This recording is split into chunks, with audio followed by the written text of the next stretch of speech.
Hi, already upload பண்ணியிருக்க வீடியோவோட continue paneer masala எப்படி பண்ணலான்றதை பார்க்கலாம். ஃபர்ஸ்ட்டு பன்னீரை ரோஸ்ட் பண்ணணும். அதுக்கு இப்போ மசாலாஸ் ஆட் பண்ணிடலாம்.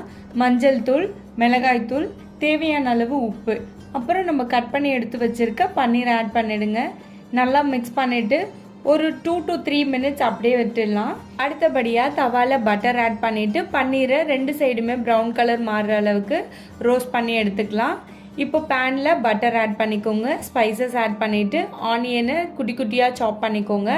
ஆனியன் நல்லா வதங்கினதும் இஞ்சி பூண்டு பேஸ்ட் ஆட் பண்ணிவிட்டு நம்ம தக்காளியை அரைச்சி பேஸ்ட்டாக எடுத்து வச்சுக்கலாம். அதையும் ஆட் பண்ணிவிடுங்க. நம்ம 2 ஆனியன் எடுத்துருக்கோம் அப்படின்னா 2 தக்காளி எடுத்துக்கோங்க. ஈக்குவல் குவான்டிட்டிலேயே இருக்கட்டும். இது எல்லாமே நல்லா வதங்கினதுக்கப்புறம் மசாலாஸ் ஆட் பண்ணிடலாம். மஞ்சள் தூள், மிளகாய் தூள், தனியாத்தூள், கரம் மசாலா, கொஞ்சமாக சீரகத்தூள் நல்லா மிக்ஸ் பண்ணிவிட்டு 2 டேபிள் ஸ்பூன் அளவுக்கு கர்ட் ஆட் பண்ணிக்கலாம். அடுத்தபடியாக தேவையான அளவுக்கு தண்ணி, சால்ட் ஆட் பண்ணிவிட்டு மூடி ஒரு 15 minutes குக் பண்ணி எடுத்துட்டோம்னா எண்ணெய்லாம் தனியாக பிரிஞ்சு வந்துடும். இப்போ நம்ம ரோஸ்ட் பண்ணி எடுத்து வச்சிருக்க பன்னீர் ஆட் பண்ணிவிட்டு ஃபைனலாக கஸ்தூரி மெத்தி ஆட் பண்ணிட்டா ரெடி.